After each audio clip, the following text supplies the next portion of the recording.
But what'd you have for dinner? We went out to like a local steakhouse, so I had some steak. Yeah, That's nice. Yeah, it was good. It was like just for my mom and my birthday, kind of went to dinner. Oh, I'll tell you what though, fuck, nearly slept all day.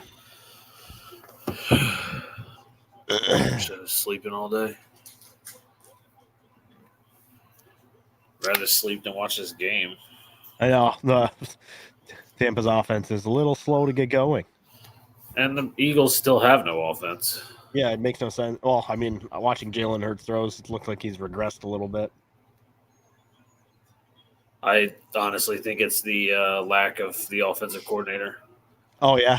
If you look at how he went in and made Anthony Richardson just help Anthony Richardson get comfortable so fast, I'm like, that guy's just a genius. Yeah. He is one of the guys where you're like, okay, when they say he's an offensive guru, he really is. And what I think the biggest thing in the NFL is when you have those guys and they're good with quarterback.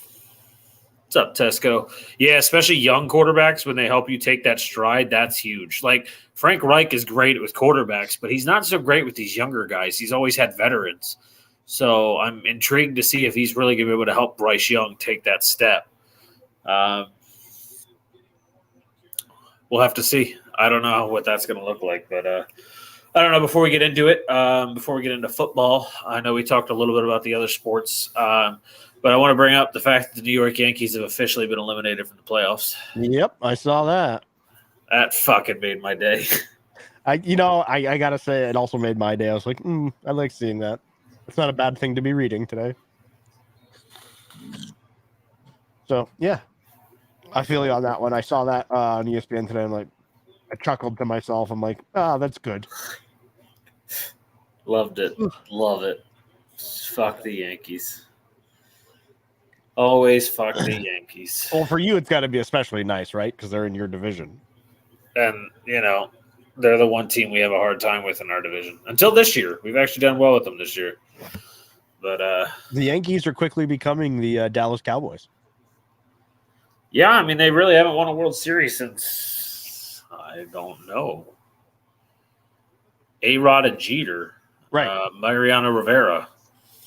Yeah. It's one of those been a things. while. They're always like, 28 championships. Yeah. How many in the last 30 years? Yeah. I don't know. I posted on Facebook about the Cowboys. I used your 1 star as truly a logo after they lost yesterday. And normally when I talk about the Cowboys on my Facebook, people get real into it because they're Cowboys fans. They didn't say a word. I was like, you guys have nothing to defend. They can't say a word. There's just nothing to defend. But we'll talk about that game for sure. Yeah, by the way, the last Yankees World Series was November 2009. November 2009. Okay, so there you go. Yeah.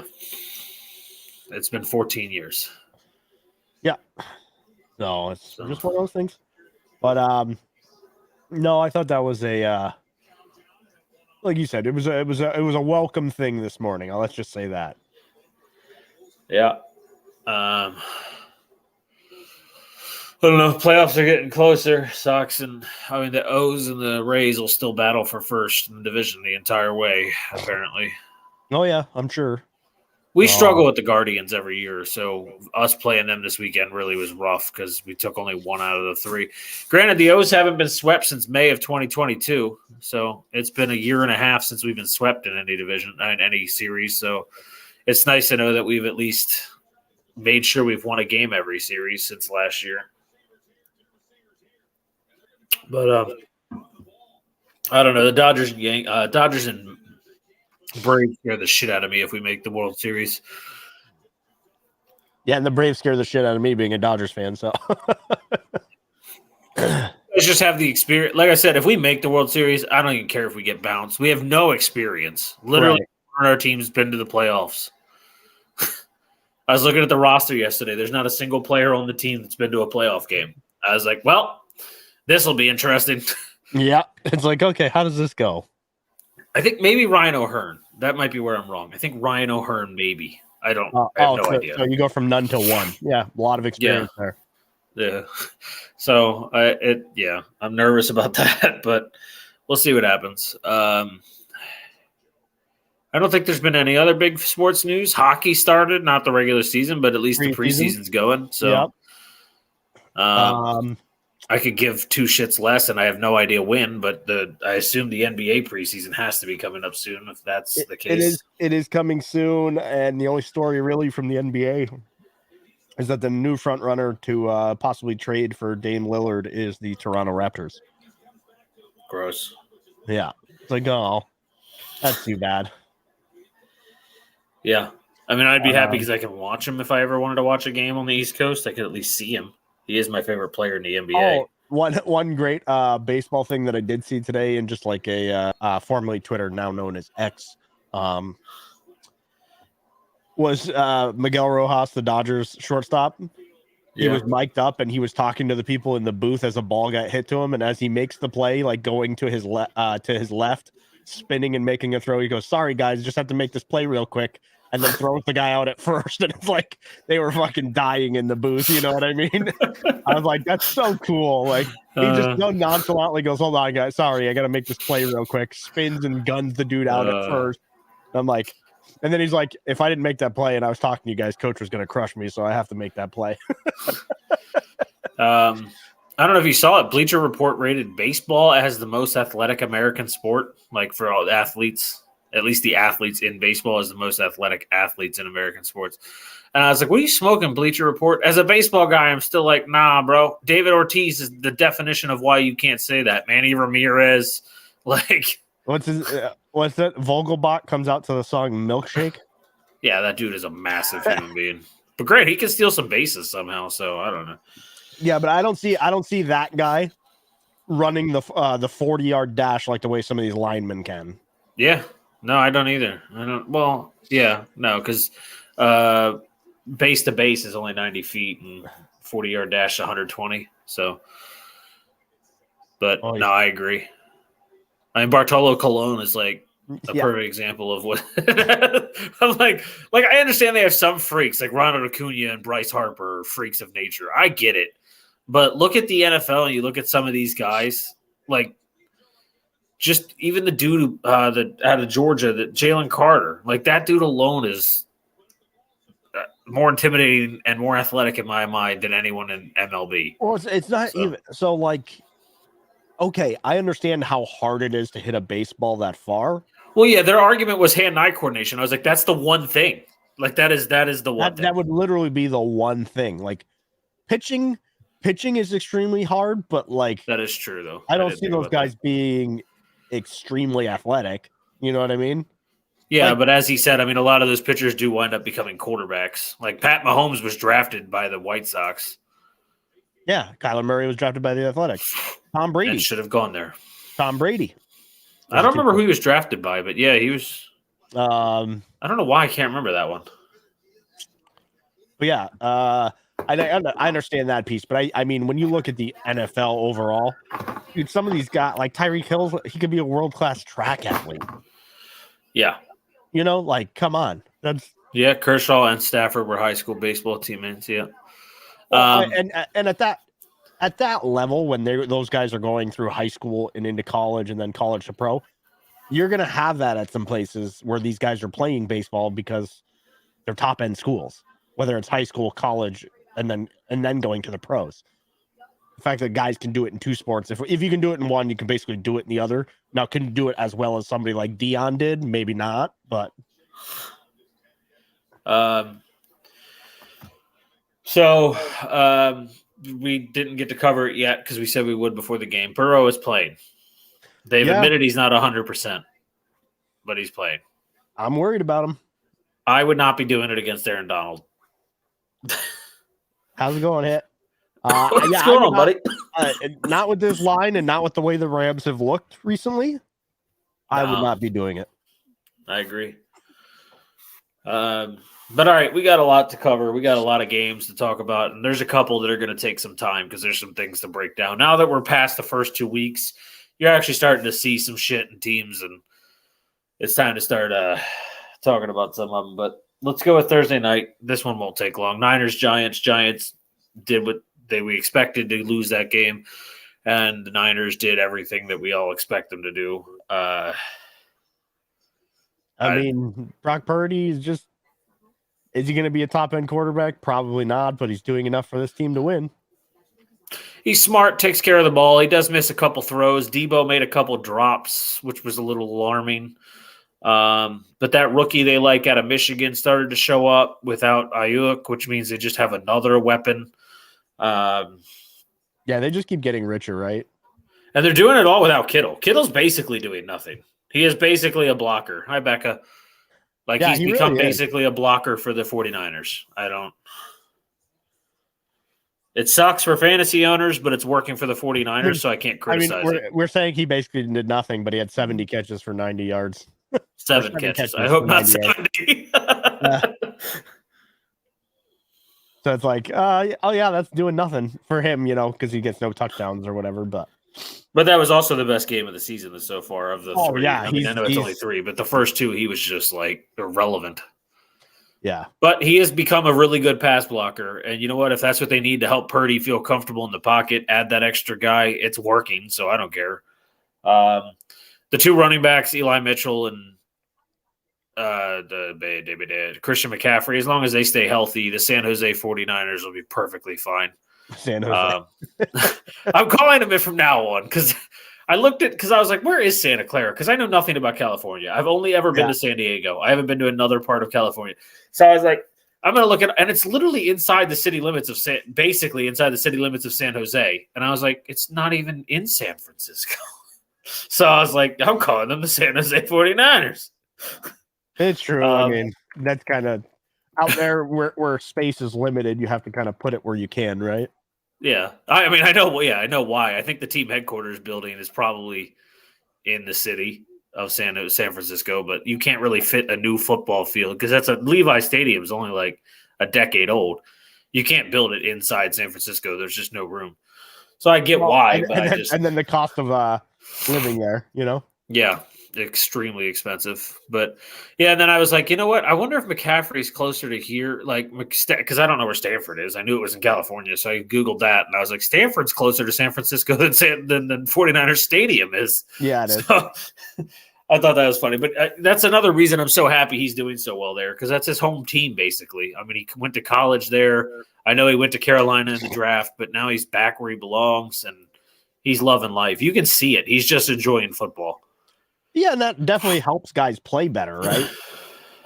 I mean, they say that about a lot of things, but yeah, I mean, I wish JJ and TJ would have come home at some point in their careers, but I'm not. One had a great career, the other's having a great career, so oh well. But yeah, I mean, this game wasn't really anything exciting. The Giants defense kind of played all right for the first 3 quarters, but never had any help from the offense. So eventually you're going to get worn out. I just want to say that I want to give a shout out to somebody from the First Things First podcast for saying that because Dallas beat the Giants 40-0 and the 49ers only beat them 30-12, that the Dallas Cowboys were a better team than the 49ers. And I just want to go ahead and take that statement away. I didn't think that to begin with, and I certainly don't now. I think, the Giants just had a bad game plan for Daniel Jones. They're making him try to be what he isn't. You know what I mean? He's just, they were trying to throw the ball long to Darren Waller a bunch. Yeah.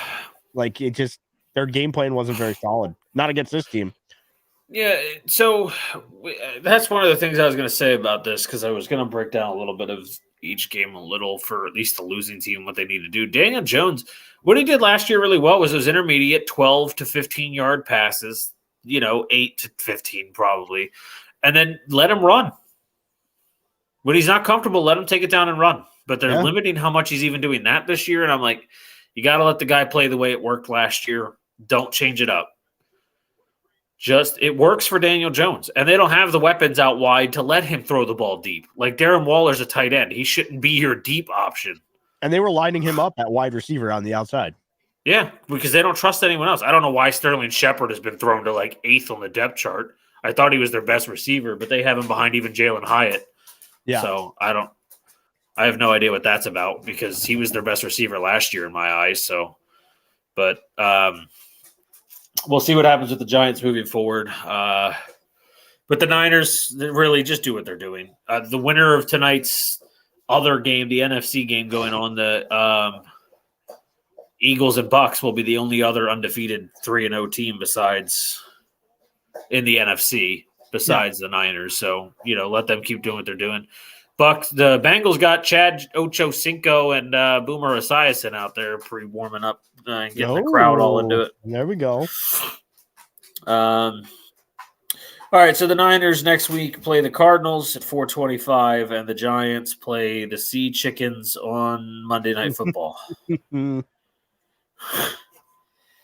So those next two teams match up. So the first game we did yesterday was Colts-Ravens. Oh, my Lord. You know what? Last week I got my lock of the week wrong, and you got yours wrong this week with this game being yours. Yeah. I don't know. They just let me down. I think they let everybody down. Yeah. Lamar didn't throw a touchdown. He fumbled the ball twice. I mean, he ran it in twice. He ran for 100-something yards. Yeah, but 14 carries for 101. And I'm not saying this is what made the difference, but that in overtime, that when they're getting into field goal range, that tackle of Zay Flowers before the ball even got there, I'm like, how is that not called? But again, it's not what made the difference. They had turnovers. They didn't throw the ball down the field during this game. They didn't use Mark Andrews. They did everything. Yeah, and they couldn't stop Zach Moss. They did everything they could to make themselves look like the team. Like, this was their opportunity. The Bengals are struggling. The Steelers are very hit or miss. The Browns are very hit or miss. This is their opportunity to say the AFC North is 100% ours, and they choked on it at home. It wasn't like they were in Indianapolis. They were at home. I just don't. That one really hurt. And Tucker, that field goal he missed, obviously he's still one of the best, him and Daniel Carlson, but that field goal he missed, it was short. And I was like, I don't think I've ever seen him miss a field goal short. Yeah, you might see him miss left or right, but you never see him miss short.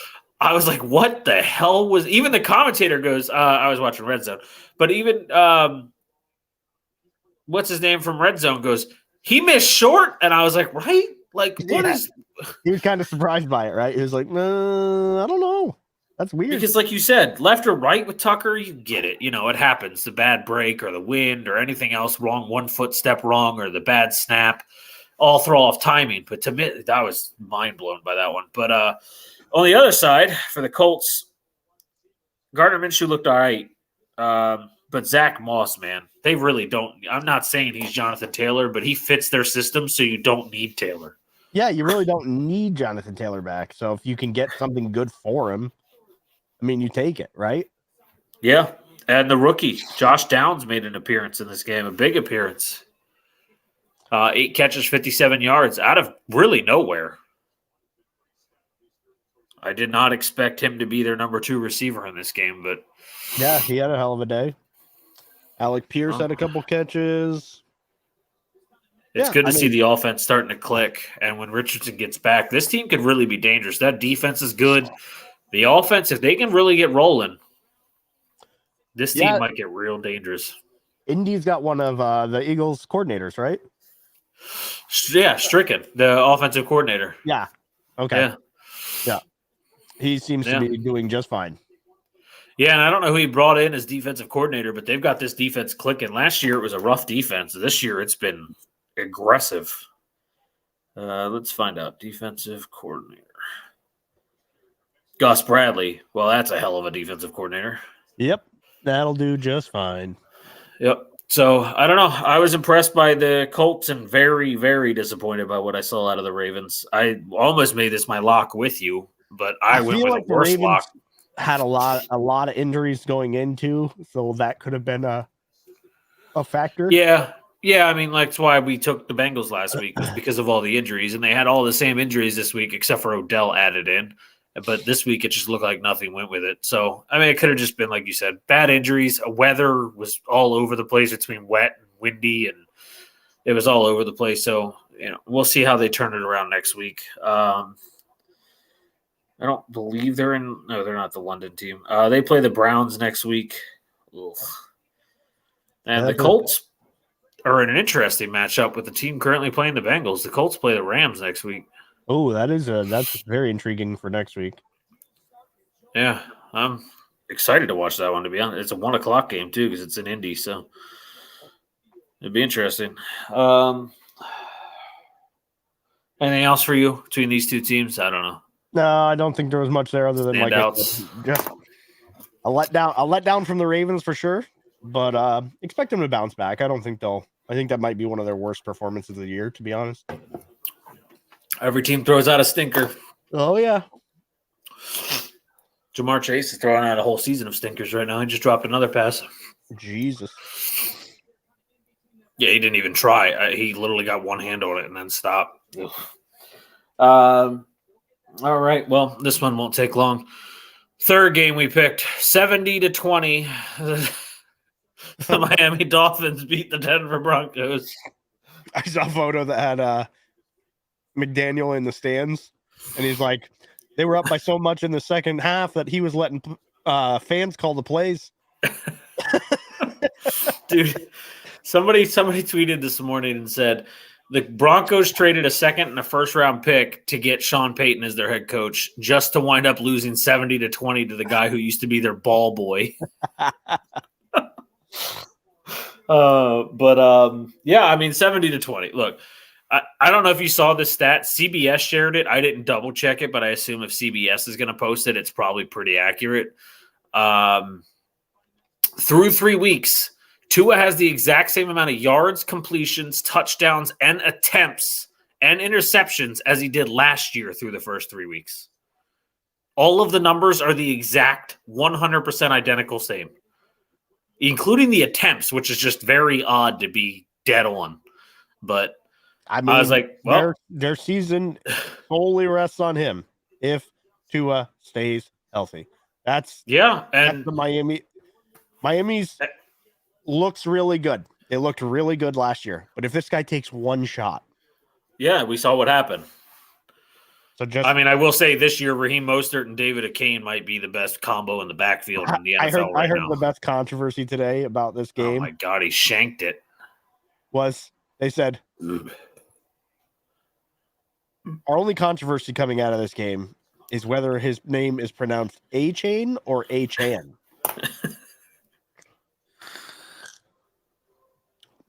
And on the Pat McAfee show, they were getting it both ways. Adam Schefter was saying A-Chain, and the Miami guys were telling him that it's A-Chan, but that he wants to go with A-Chain. It might have a more marketing value. So, yeah, I mean, there's not much to say here. I mean, they're that one. We talk about offensive geniuses, right? I mean, Mike McDaniel is the best, in my opinion. And he comes out of the 49ers system. Yeah. I mean, you watch some of the motion and stuff. I mean, their team is a speed built team, but Jesus, like at times borderline unguardable. I mean, what are you gonna do? And the defense has been good. The running game, it's just ridiculous. So on the other side, though, we have to actually talk about how bad this is. Uh-oh. Do you sell? If you're the Denver Broncos, do you sell everything you have besides Sean Payton? Yeah. Like, would you even move Pat Surtain? Depending on the return. I'd be calling people right now about Jerry Jeudy and Courtland Sutton. I would 100% be calling about your best two offensive linemen. Just start making moves. I doubt anyone would take Russell from you, but if you can get rid of him, get rid of him. Yeah, I mean, otherwise you're cutting him and getting a big dead cap hit, right? Yeah, but like I said, I highly doubt there's a team in the league desperate enough for a quarterback like that. I know the Jets are desperate, but he's just too much. We're not that desperate, you know. He's just too much money because he's multiple years. But for everybody, I've already seen Denver Broncos fans going, Sean Payton, isn't it? Pump the brakes. It's 3 games. For those who don't remember this, Kyle Shanahan started 4-12 and 6-10 in his first 2 seasons. Bill Belichick started with a losing record in his first season. Like everybody needs to pump the brakes. Coaches struggle their first year. They have to get used to a system, build their own system. It's not their players. They didn't pick these guys. Yeah, they got to build their system. It's like what we said about Dion. Like you can't do that in the NFL. You can't bring in 70 new guys and make your own system the way you want it. So, he's going to take a year. I'm not worried about Sean Payton. I'm now giving up. Russell wasn't horrendous once again, but there's nothing going for him. There's just nothing going at all. He doesn't have that spark. He doesn't have that leadership anymore. Somebody even said it. I don't know how no one can argue with it. There's not a single leader in the Denver Broncos organization as a player. Nobody is out there looking like a leader on the field, trying to get these guys fired up, turning things around. It's just a nightmare every week. So in my opinion, go ahead and fucking pack it in. Sell everything you can. You still have a first round pick this year somehow. I don't even know how they have that pick. Yeah, I don't either. I have to double check it. Colin Cowherd said they did, but I didn't double check that because he might have misspoke because I don't know how. Unless they traded someone. I don't remember them trading anyone. 2024 Broncos order of draft picks. They have their own pick. Okay. And then they have round 3, 4, 5, 5, 7, 7. So, like, if you can trade some shit, like Pat Surtain will fetch you a first and maybe a third even. Right. And if you can trade some of those receivers, they'll get you seconds and thirds. Get some picks back for Sean Payton to build a system. And with how bad they are, they might be the Caleb Williams team. They're worse than Arizona. Right now, for sure. They might not be worse than the Bears. I don't really know. Yeah, but I think the Bears are probably the worst in the NFL again. But, yeah, on paper, it doesn't make sense, right? How bad they are. You look at the roster and it doesn't. That's one of the things that Colin said today. He goes, "Yep, I undervalued how talented that roster is," and I was like, "Yeah, me too." Yeah, but then you watch the way Arizona plays versus the way they play, and you're like, Arizona's the better team. So I don't understand. And going 0-3 in your division right now, yeah, that's rough. Yeah, and I don't see them turning it around. There's just so many. I looked at that game. At first, when it was 21-10, I was like, maybe the Broncos score here because they got the ball after that touchdown. It was 21-10. I was like, they make it 21-17 or even 21-13. I was like, they could keep this close. And it just got out of hand, and more out of hand. And I was like, this team is so bad. It just doesn't look like there's any fight in the Denver Broncos. Right. I think Tutu Atwell stayed in. I think this is a touchdown. I think this is 7-0. Yeah, I don't know. That was rough. 70-20. It's just so rough. That is the highest scoring game since 1966. And they had a shot to break the record, right? Like all they needed was the field goal. Yep. But let's see. Maybe you can even get something for Javonte Williams. I don't know. Yeah. All right. So next week, Sunday night football game is atrocious. I don't remember who it is. I remember last night when I looked at the schedule for next week saying, can we please flex this out? I know it's too early. They're not going to do it. And I say that because at a 1:00 time slot next week, we have the Miami Dolphins and Buffalo Bills. And I really, really, really, really want to watch that game in prime time. Yeah, it's Kansas City, New York Jets next week. Yeah, there you go. That's why. Because I understand why it was prime time because they made it after the Aaron Rodgers trade. So, they were like, oh, Mahomes versus Rodgers. But now I'm like, I don't want to watch this. It's going to be the same thing I just watched with the Bears. How about we flex them down and put Denver at Chicago next week up there? Yeah, there you go. That'll be a hell of a – I was about to say who they play next, but you already got it. Broncos visit Chicago. One of them will no longer be 0-3. Actually, you know what? They could be 0-3-1 for all I know with these two. I don't know. Judging by the way Justin Fields throws the ball, I'm not sure it's just the coaching. It's not. Yeah, I mean, did you see that throw he had where he hit his own lineman in the back of the head? Yes. I'm like, no, it is not.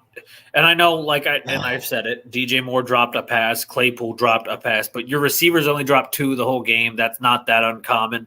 So for the couple Bears fans were like, he's not getting any help. No, he is not helping himself. I'm trying to decide who's worse, him or Zach Wilson. That's one of the arguments I saw today on Nick Wright's show. They were having a debate about which one of them is worse. But Nick Wright thinks Zach Wilson's the worst quarterback to ever start a game in the NFL, ever. So I don't know. I mean, Tim Tebow did win a playoff game, though.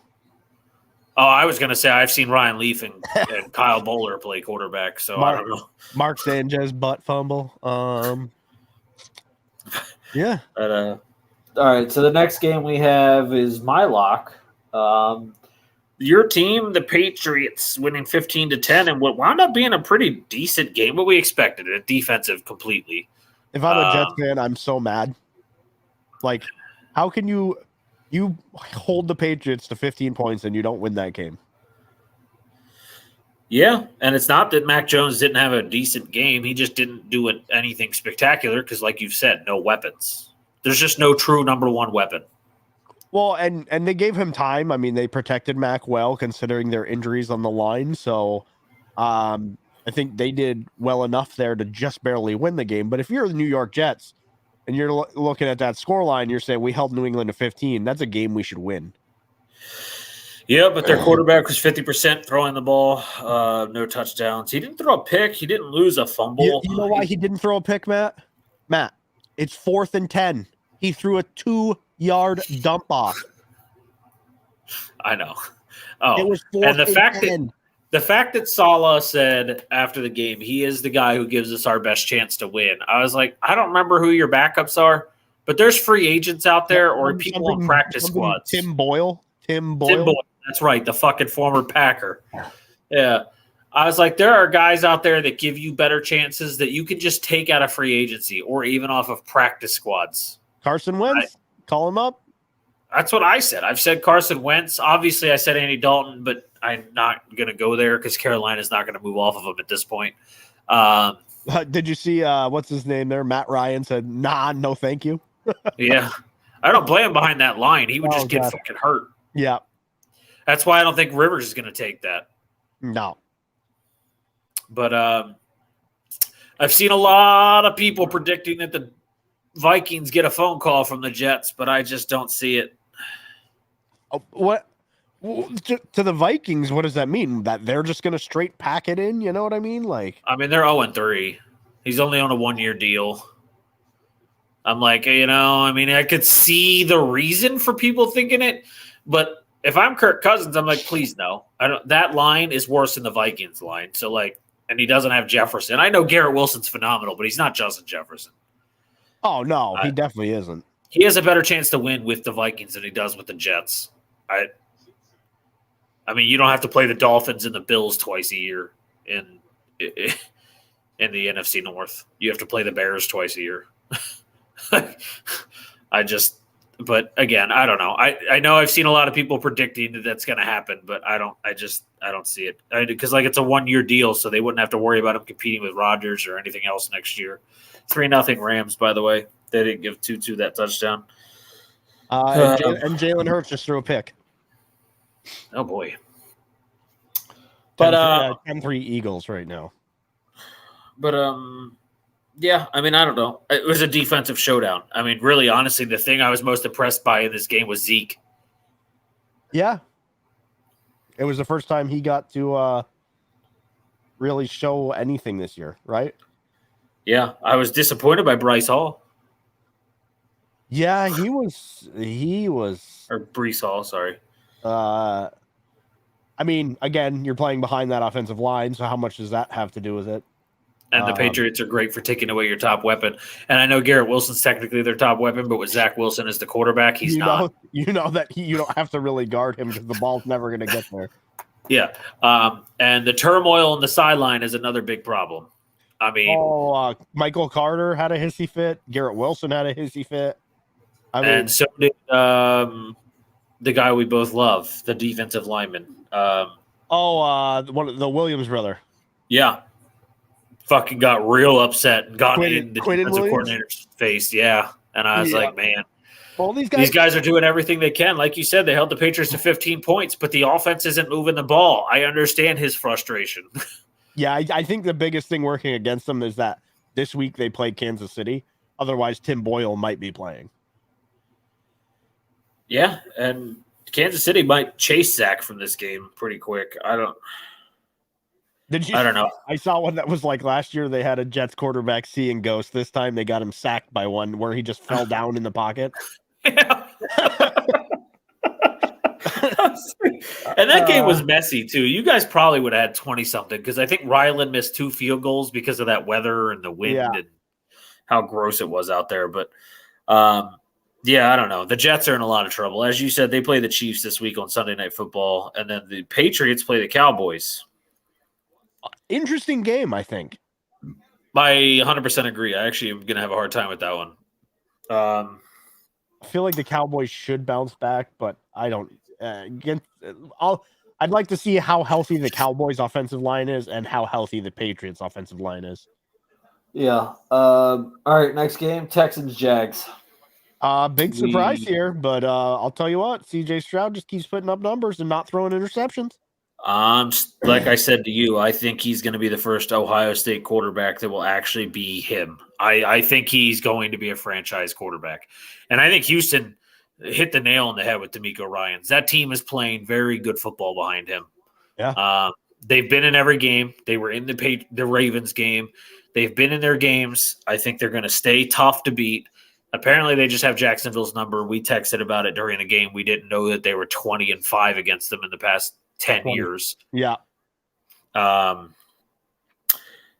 CJ Stroud, as you said, deserves all the credit. The dude is a freaking monster. Damian Pierce is having a hard time getting going this year. But CJ Stroud I know we even said he's probably not it with Jags defense, but they shut down Nico Collins and Robert Woods, minus that one Nico Collins catch, which was just so beautiful. Yeah. Tank Dell went off. So he's arrived, ladies and gentlemen. If you have him in fantasy, it's time to start looking at matchups and who you're playing against because Tank Dell might be that guy. But I'm so happy to see the Texans win this game and go to 1-2. I know it's just 1-2, but hey, they're with the Jags and Colts now at 1-2, and the Titans, the whole division. Everybody thought this team was going to be bottom of the barrel, but they're young and they only got room for improvement, right? Yeah. And DeMeco has just a fire in that team, and they look like they believe in themselves. While everyone else is doubting them, they look like they believe. They never looked like – in that game, they never looked like Trevor Lawrence was too big for them. They played him well the whole game. Isn't this kind of like if you look at it from like a macrocosmic level, this is how they used to be with their last quarterback, but then you always knew that one bad turnover was coming, right? Yeah, Davis Mills would always throw that one pick that we shouldn't see. Now they're like, oh, we get better play, and that doesn't happen? Yeah, imagine if Damian Pierce gets going. Right. So, overall, I think this team is going to be trending upward for sure. Yeah, and for those Jags fans and the people also hating on the Jags, let's remember last year they won like 7 of the last 9 games because they started like crap as well. They might just be a slow start team. So, I think they're having problems in a few spots. I don't think Trevor Lawrence has been as crisp. No, he's been a little inaccurate, and he's also not getting the ball to Calvin Ridley like he did week 1. Right. Yeah, like use that weapon, man. Like that guy's going to catch a lot of balls thrown in his direction that other guys aren't. Ingram's been playing pretty well, but you really got to get Ridley involved and have him going off. Yeah, like Christian Kirk was absent week 1 because he was there, but they didn't throw to him very much because they were getting Ridley in and they won the game. And then week 2 and week 3, Christian Kirk's getting more targets and more focus than Ridley, and they lose. And I'm like, get Ridley in the game. You need Ridley to get you those big first downs. You know what I mean? Yeah. And those big, just down the field bombs are perfect for him.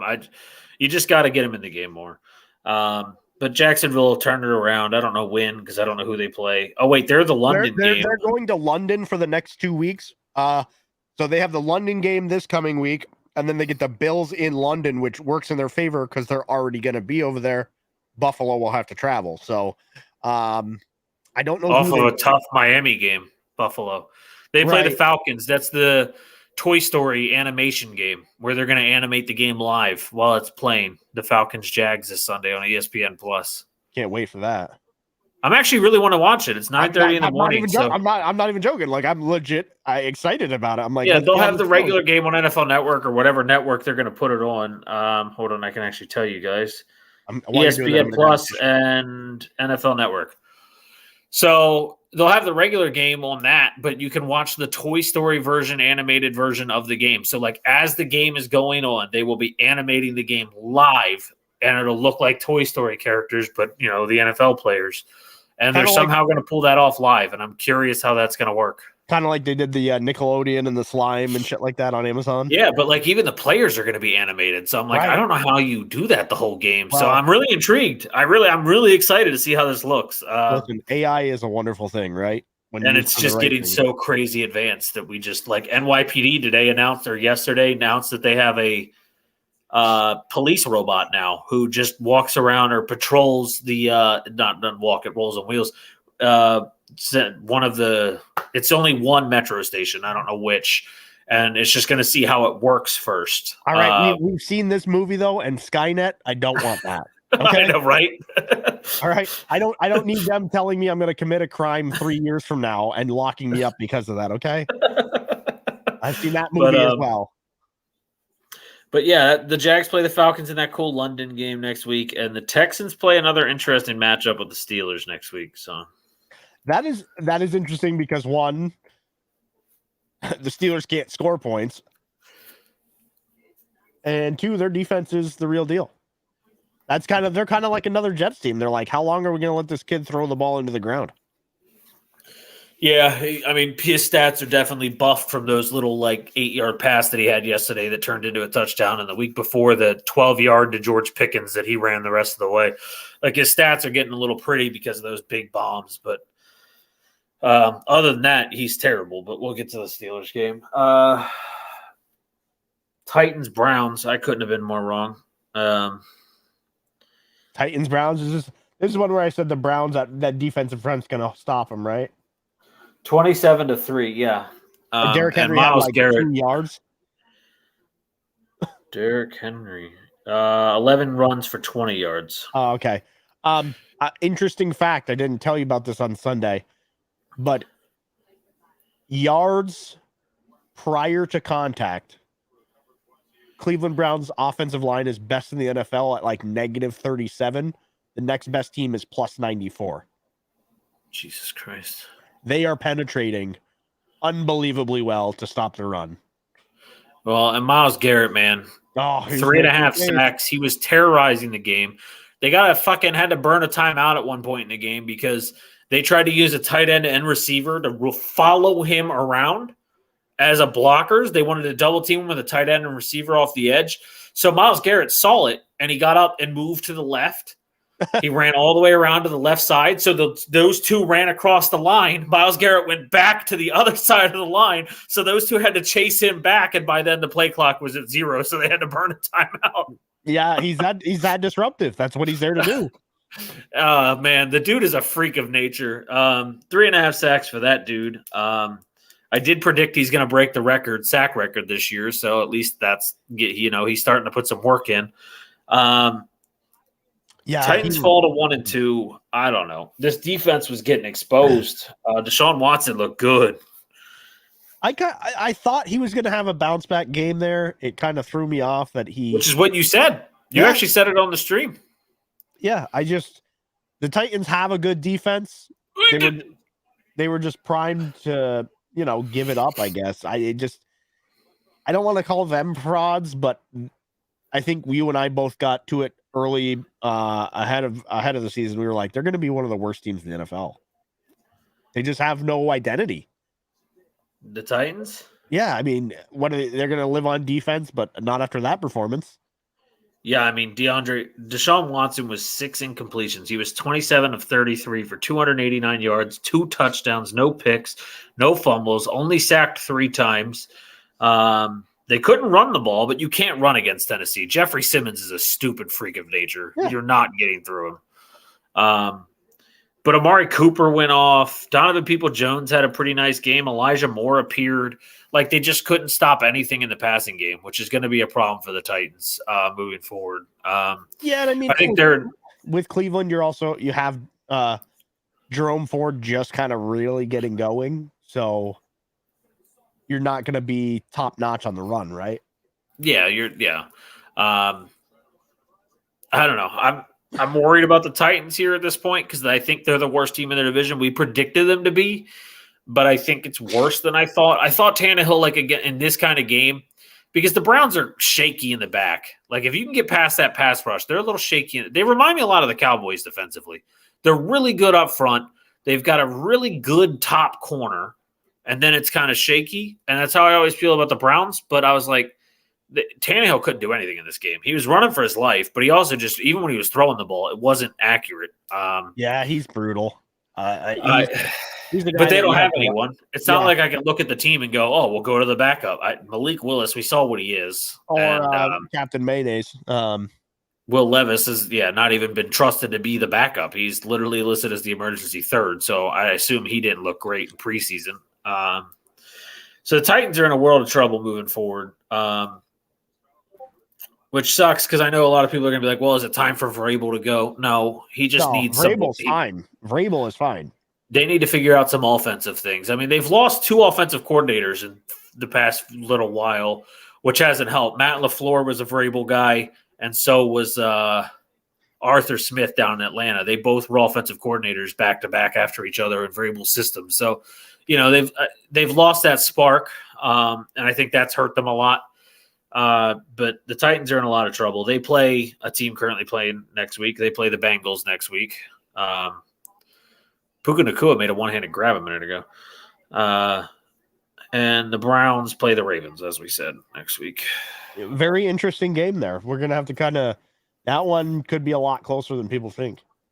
Yeah, I'm glad we don't pick till Sunday. I got to see that injury. When are you gone? You said sometime in October. It's not this one, I'll be gone October. I might be back for the show, though. It depends on what time we leave. Well, this is the first, so I don't. Yeah, it's not this. I won't be there for Sunday the 8th. Okay, so the following one. Okay. And then I should be home in time for Monday night on the 9th. But Sunday the 8th, I'll still be at a music festival, kind of in the middle of the woods. So I'm probably not going to have enough phone service to help. That's fine. I might do a quick one. You just send me the picks before you leave on Thursday or whatever day you leave, and okay, I'll throw them in, and I'll just at least run down the picks and any major injuries. I can do that. But yeah, that's not this Sunday, so we're good. Because I don't know. I don't know if I have faith the Ravens can turn it around if they don't have at least one of those 2 important offensive linemen with Myles Garrett on the other side. I think that's the problem, is that line could be decimated and then playing against that guy. Yeah, that's why I'm glad we wait till Sunday to see that injury report. All right. The next game we called was the Lions-Falcons, and I'm actually sad I changed my pick to pick the Lions and Falcons in this one. But yeah, I stuck with the with the Lions here. Yeah. I was a little disappointed by what I saw out of the Falcons defense. Ritter didn't do much, but they don't ever ask him to do much, so that's exactly what we expect. And the Lions kind of Bill Belichicked it. They said, we're going to take away Bijan and Algier, and you're going to have to beat us with Ritter. And they couldn't do it. Right. We saw another pick out of Goff. Hopefully he calms that down a little bit because, we need that cleanliness out of him. It's what made him so good the last year.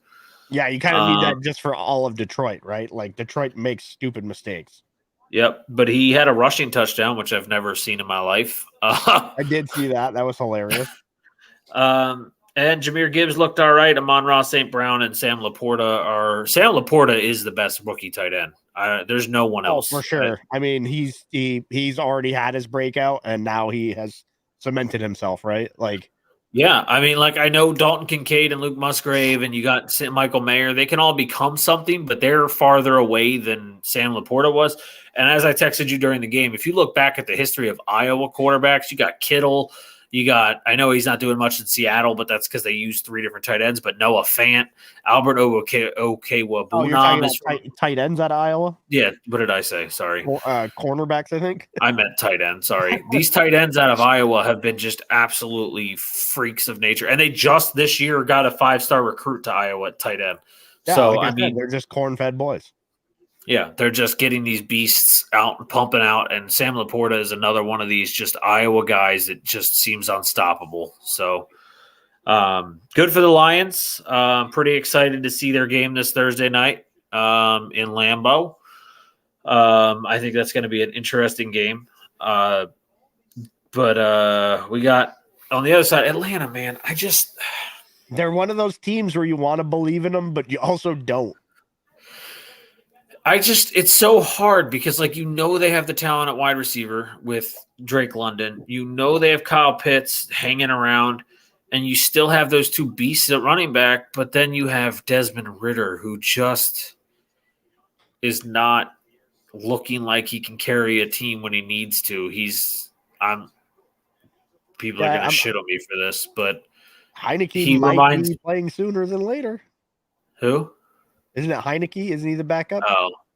I mean, he's not making mistakes. He's doing what they ask. It's still no picks. It's just he's doing what they ask, and they're not letting him throw the ball. So if you don't have faith in him to throw the ball down the field, maybe you got to go Heineke. Or maybe that's just Arthur Smith's offense. I don't fucking know. I was about to say, he reminds me of Dak. He just doesn't produce anything exciting unless he's ahead.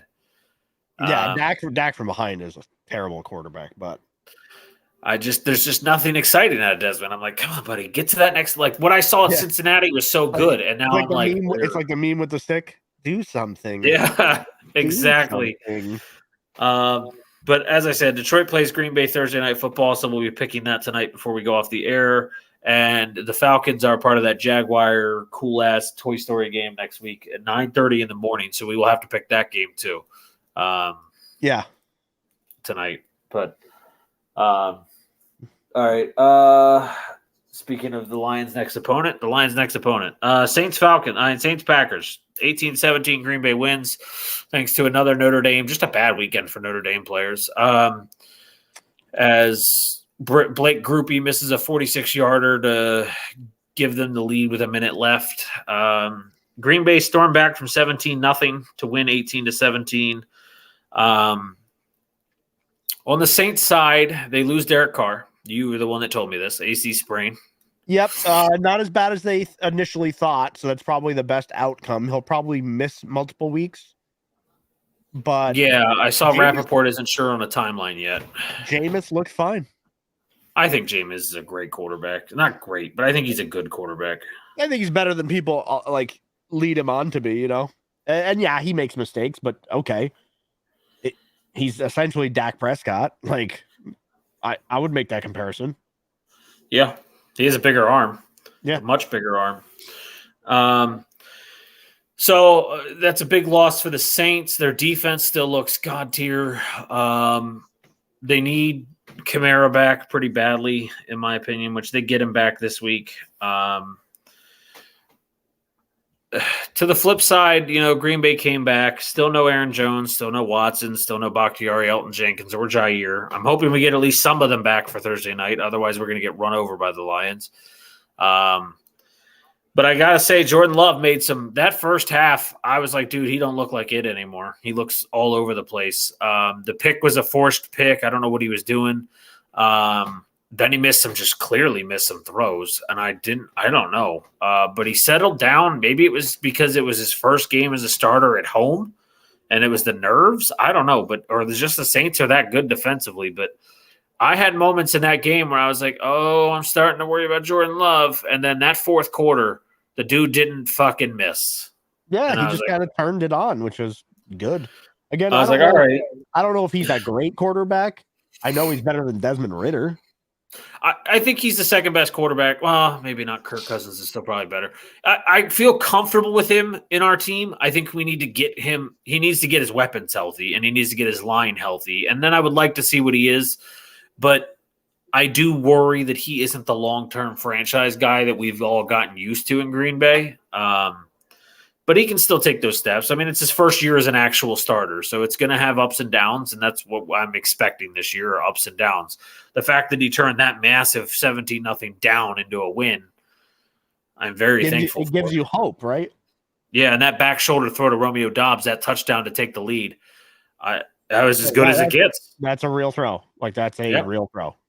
So I felt a little more comfortable towards the end, but, man, at one point in that game, I was like, oh, the Lions are going to massacre us. But I still think they might. We have to get our again no injury report now, so making this pick for Thursday night is rough. When we have to get there. Yeah, I mean, and they're a totally different team without Bakhtiari, right? And Aaron Jones. We have struggled offensively the last 2 weeks without him. AJ Dillon has just not been it. Nope. Then I think he's proven that he is just truly the number 2 back. He is not a guy that can take over as the one without the one. He needs to be the guy behind somebody. So, which is crazy. When you look at those quads, you're like, that dude could truck the entire fucking league. But he's not reading holes. He reminds me of somebody else that we're going to talk about soon. But I don't know. Green Bay was okay. The defense did well without Jair Alexander. I will give them credit. Without Jair to be able to play like that, I was thankful. Rashawn Gary is a freak. He was the game's big disruptor on both sides. Like he really showed he is an elite player. Yeah. So, and he said he's going to be willing to negotiate during this offseason instead of waiting. So he's going to try and get a deal done with Green Bay. So I'm happy with that. It's good when you get guys like that who want to stay. Yeah, especially in Green Bay. I know a lot of people don't like that cold-ass shit, but it benefits defensive players. So, I mean, Jair signed that long-term deal. And when you listen to the way he walks around and the swagger he carries, I was like, he is a warm weather guy. But I mean, he played at Iowa. He now plays here, so maybe he just loves it. I don't know. Yeah, there's got to be like a hometown feel, right? The way Green Bay, like the organization. Oh man, I don't know if anyone's ever been there. I was talking about it last night, but if you go there during the preseason, what they do in between like a practice. So in the morning when they get there, they go into the facility at Lambeau because their practice field is literally straight across one single lane, street. So they come out and the players, like the kids in Green Bay, all the kids in Green Bay can bring their bikes and they just go up and a player will take their bike, their pedal bike, and they'll ride across the street with the kid next to them, just talking to them. And they just talk to the player and the fans as they, like these little kids, as they go across the field. And if they're too big, like the offensive lineman, they'll just walk next to the kid as they ride the bike over to the practice field. And you get to just hang out with the players as they go. There's no security ropes or guards. You can just literally be right next. It's so fucking cool. It is definitely a city team. So, I mean, some players just love that environment. I know Jordy Nelson was real upset when we traded him to the Raiders. So, yeah, he was, no thanks. But, Green Bay, like I said, Thursday night, the Lions, and then we got the Saints playing the Bucks next Sunday. Defensive standoff there. Yeah, it'll be interesting, for sure. All right, our next one here. Commanders, Bills. I couldn't have been more wrong with my upset of the week. 37-3, Buffalo wins this game. That Buffalo defense is finally showing up. Yeah, I was going to say, really, there was all the defense for the Bills that really controlled this game. I mean, 4 interceptions from Sam Howell, who's been so clean up until this week. Yeah, he was playing against Josh Allen, and Josh Allen had a voodoo doll in his locker, and he passed it on. Sam Howell. I mean, that's the only way I can explain it, because he has been clean up until this point, and he caught the Josh Allen bug. So, yeah, some of them were really ugly picks too. Like, why were you throwing that ball type pick? So, but Brian Robinson looked good. They got to stop running Antonio Gibson. The guy is not worth his fumbles. Right. He's fumbled, I think, in 5 of the last 8 games he's played. I'm like, you kind of stop fucking running him out there. I mean, and especially when you have Robinson. Yeah. And then, Terry McLaurin is still struggling to get going this year. But in the end, I don't know. The Bills defense really impressed me. Josh Allen did what I hoped he would do, at least kept himself from having a turnover-free game. Love the fact that he did have the one INT. Yeah. I mean, if you think about it, he had 3 more attempts than Sam Howell, and he only had 1 more completion, but Howell had the 4 interceptions. Yeah, I mean, those like at 19 of 29, you'd be like, "Oh, I'll take that," and you're like, "But he had 4 picks," and you're like, "Oh, nah." But Stephon Diggs just went the fuck off. He's, Gabe Davis is a great number 2, but like, I feel like the entire Buffalo team on offense is Josh Allen and Stephon Diggs. They have no running identity. I think that's what kills me about this team is they could be so good. And Josh Allen is a big enough talent at quarterback that they can overcome, a little bit of offensive line issues and only having like one premier weapon on offense. But when you get to the playoffs, it's not going to work. Yeah, I don't know. James Cook looked all right in this game, but I need to see that consistently to agree that they're. I mean, I agree with exactly what you're saying. Like Bills fans are like, "Oh, we're back, we're fine. Our defense is playing. Josh Allen's going to be okay." And I agree. When you play those big teams, you need more than just Stephon Diggs and Josh Allen's legs. Like you need a running back. You need someone that can change the pace to make the defense respect other pieces. And right now, I don't know if James Cook is that guy. I mean, this week he looked like it, but the Commanders could be just coming back to earth after a 2-0 start. The one thing I will say was the Bills had 9 sacks. Yeah, they murdered Sam Howell. To 0, considering Washington has that pretty good front on the defensive side. Entered the game leading the league in sacks and didn't get a single sack on Josh Allen. So yeah, that's rough. Commanders next week, they got to bounce back big, but they got to play the Eagles. So I don't know if that's going to happen. And the Bills, we said it, 1:00 game against the Miami Dolphins. I really wish that was more of a primetime slot. I really want to watch it, but since the Commanders are playing, my local TV will give me that game. So I'm going to send you a website.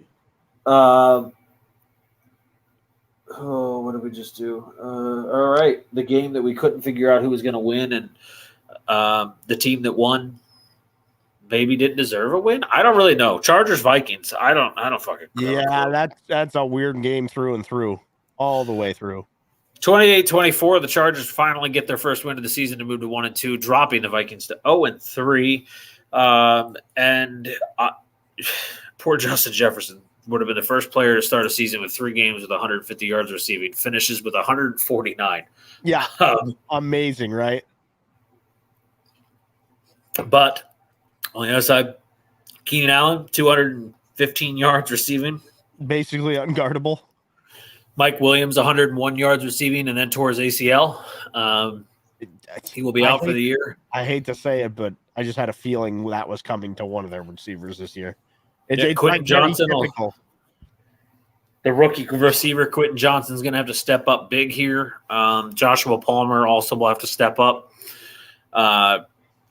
But if you're the Vikings, I'm sorry, but you've got to be in panic mode. Not because Kirk Cousins is doing anything wrong. He had 1 pick in this game, and he was 32 of 50 for 367, 3 touchdowns, 1 interception. I mean, I'll take that all day. Yeah, he had a good game, and Madison actually showed up. But in the end, you got to be panicking that your defense can just give up 300 yards to 2 receivers. Like Joshua Kelly did nothing, 11 carries for 12 yards, and you couldn't stop a single receiver in that game. What was Justin Herbert? 40 of 47. 405, 3 touchdowns, no interceptions. Took 1 sack for 9 yards. Yeah, that's fucking nuts. And you know what? Keenan Allen had a 49-yard touchdown pass. To Mike Williams, right? Yep. Yeah. You got to be really worried if you're the Vikings. That defense is a really big concern. The Chargers, the defense wasn't as bad as I expected. I thought this game was going to be in the 40s for the two teams. I thought it was going to be like 42-38 with how bad both defenses have looked. But 4 sacks of Kirk Cousins is a big step up for the Chargers. Yeah, they were actually getting pressure. And I hate to say it, but what the fuck? What team blames their fans for the loss? Oh, you're talking about the crowd noise thing on the final drive. When Kirk or somebody for the Vikings said that the crowd noise was part of the reason they couldn't fucking complete the final drive the way they wanted. Yep. They did come out and say that today. Nakua's 3 for 31 in the first quarter and 3 minutes. Yeah. Okay, 4 for nope, that's not Nakua. I don't know who that is. Higbee? Tyler Higbee, the tight end. I think that was who that was. I don't know. I didn't get to see the number. They didn't say his name. They went right back to Stafford and Nakua. Oh, what did Boogie say? What's up, Boogie? Swift just literally ran over the Bucks. It's good. Good. Yeah. I would like the Bucks fans to come back to earth. She's not lying. I mean, he literally ran and then jumped over a Bucks defender, landed, and kept running. I see they're in the red zone at the top. It shows a little red zone symbol for them in this game. They've actually the Eagles have had a real struggle in the red zone this year. I mean, Yeah. looks like they got the first down there, but Oh. Whoo! Tutu Atwell wide open. yeah, I'm telling you, Stafford's got a couple good years left, right? And Tutu, man, I said it 2 years ago when they drafted him. He needs a few years. He's raw. He's starting to show up as that good slot receiver. Which is crazy to think they're going to have 3 of the elite slot wide receivers in the NFL. Yeah, I know. Nakua, at least they're lining up on this game in the wide left slot, and it's wide left, and it's still working well. Then again, the Bengals have probably the worst corner and safety room in the NFL. Yeah, they're hurting there. That's for sure. Oh, when their top corner and their both of their starting safeties go to new teams, I'm like, well, you're in trouble. Hell, even Eli Apple, who was their number 2 corner, left. Not that he did much, but besides get beat. But anyway, I don't know. I honestly don't. I don't think the Chargers are going to get far this year. They just don't have their offense. Their offense does everything right, while their defense still has their big problems. Madison's been terrible this year, and they let the Vikings just keep the ball running. I know they just won the game, but pressure has to be mounting to get rid of Staley. Yeah, the defense ain't it. He's a defensive genius, according to what they say. So if you're supposed to be great at defense and you can't coach defense, I don't know. It's one of those things where I keep saying it, and I'm like, it's got to happen eventually. Otherwise, you're just going to stay here. You're not going to go anywhere. So I'm concerned. Oh, by the way, great. Kind of one of the things we were just talking about, but on a different note, J.C. Jackson was a healthy scratch. Yeah, I didn't know that when I saw it. I just saw inactive. And then did you hear the news today? No. He has a warrant out for his arrest in Massachusetts. Jesus fucking Christ. For a $600 reckless driving speeding ticket where he was doing 100 in like a 55. And he had to pay the $600 fine and take 4 hours of classes and failed to do it. Speaking of athletes getting themselves in trouble with driving, Israel Adesanya was arrested in New Zealand. Yes, and pled guilty to drunk driving. Did you see the John Jones tweet? He was twice over the limit. That's all I knew. No, I didn't see that. John Jones says he wants to be me so bad. All right, that's pretty comical, to be honest. I was like, bro, that's fucking hilarious. He wants to be me so bad, he says. But yeah, I don't know. Neither of these teams did enough to impress. I thought it was great to see Keenan Allen go off, but I am concerned still for the Chargers. Especially Keenan Allen. Like, I know people are like saying what they are. He's like, I think number 2 right now in the NFL in receiving, but it's like he is aging. So they're going to need Eckler to come back healthy because Williams is done for the rest of the year. Yeah. And you got a rookie wide receiver that wasn't quote unquote NFL ready. And I agree with that. I think he's a few weeks away still of being ready to be the guy. So yeah, it's going to be interesting. They play the Raiders this week though, so they get an easy layup. Yeah, that's we'll get there. I'll talk about that one too. And then the Vikings get the Panthers. I mean, if the Vikings don't win that one, Dalton's playing. They have offense. I mean, Dalton looked good too. They have some offense with Andy Dalton at quarterback. Because they said Bryce Young will miss probably 2 to 3 weeks, so Dalton will play at least this week. I think after his performance this week too, they're like, okay, we can do it without. I know you want Bryce Young to play. Like, even if Dalton was great, you still want Young to play. You spent all that capital to get him. You're almost in a position like the Jets are, where it's like, oh, we forced this pick. Now we have to play him. Yeah, even though I'm one of those guys that thinks they need to rest him, I honestly think let Dalton learn. Let Dalton teach him. Yeah. I think it's just the more time he doesn't play, the more time he has to study, see things from a different perspective, maybe. Yeah, So I don't know. I feel like and get used to what NFL defenses look like. right. What's up, Saif? How you doing, buddy? Thank you for stopping back by. Let's answer this question. Should I trade Gibbs, Goddard, Tank Dell for Jacobs? Hell no. No. Hell no. Nope. Hell no. You're not going No. to get any production out of Garrett Wilson with fucking Zach Wilson as the quarterback. And Josh Jacobs doesn't have any production for him right now either. Yeah. Just no. Don't make that trade.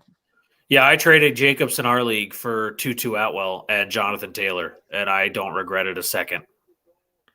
And if you have I took a risk with the JT thing, but I'm like, Jacobs is doing nothing for me right now. I have Bijan Robinson already at running back, so I was like, and Tutu Atwell just adds a nice piece to receiver. So, and if you have Laporta, we said earlier, he's definitely the best tight end that came into the NFL this year. I think he's tight end 2 this season.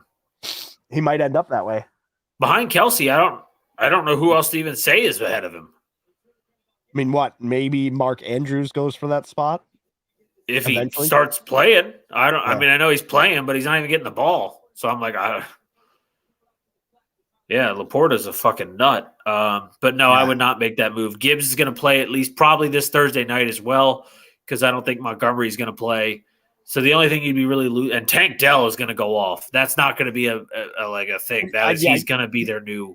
The only other guy that would challenge Laporta right now is probably Hawkinson, who's number 1 right now.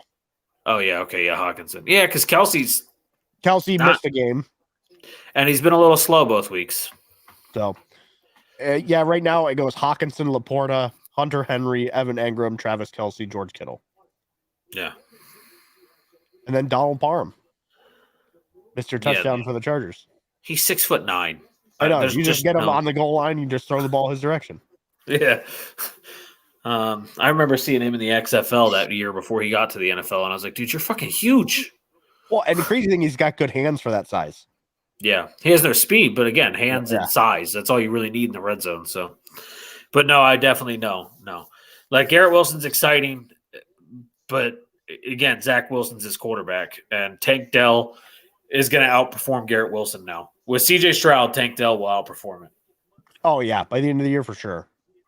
Our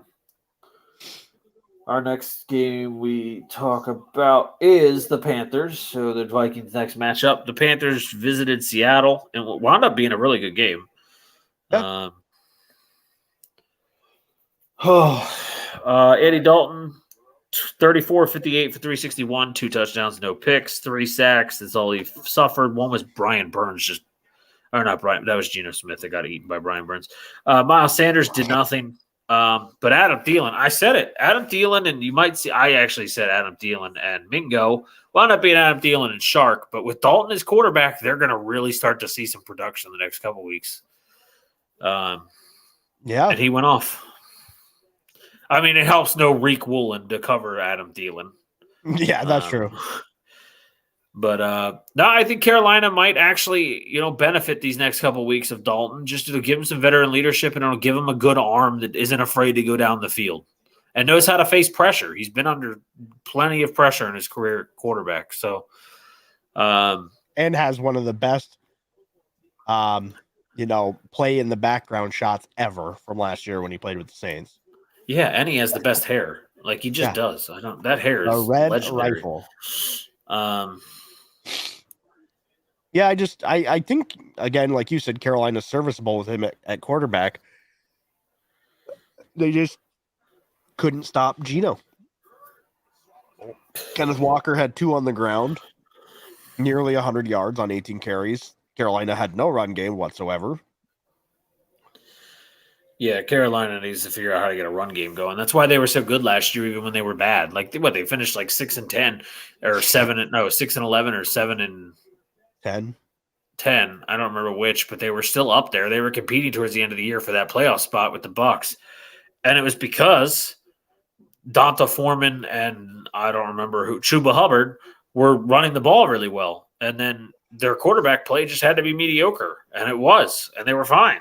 I just watched Aaron Donald come through the the offensive line of Cincinnati with a guy from Cincinnati on his back. He was still running full speed and got to Joe Burrow anyways.